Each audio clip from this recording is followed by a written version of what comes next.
ارخص مصدر طبيعي للكولاجين الحيواني.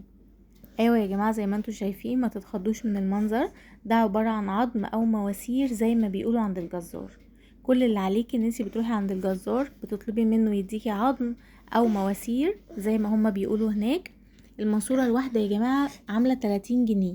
بتطلبي منه ان هو يكسرها لك وبس. بتاخديها على البيت، تغسليها كويس جدا، وبعد كده بتحطيها في ميه مغليه لحد ما بتطلع الريم اللي فيها.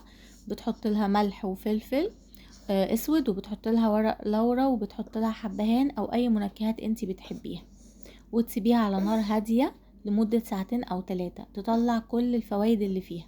وبس بقى عندك كولاجين طبيعي حيواني في البيت، ولا محتاجة ان انتي تروحي الصيدلية تجيبي كولاجين بآلاف الجنيهات، وعمره ما هيعمل مفعول اللي العظم ده يا جماعة بيعمله. صدقوني بجد، في خلال 3 أسابيع أو 4 بالكتير هتلاحظي الفرق على نفسك وعلى بشرتك وعلى العظم والمفاصل. بالنسبة للعظم والمفاصل، ده بيزيد كتلة العظام، بيمنع الهشاشة، وكمان بيساعد على التقليل أو تخفيف التهابات المفاصل.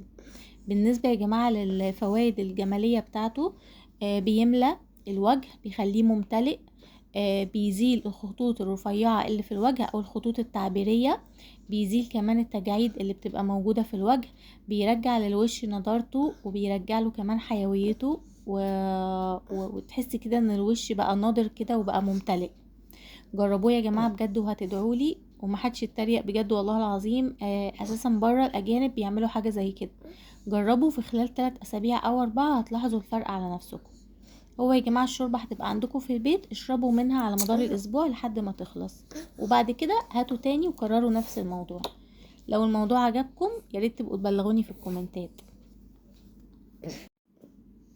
وانا يا جماعة متأكدة ان انتوا هتلاحظوا الفرق في خلال فترة بسيطة جدا، بس واظبوا عليه زي ما قلت لكم.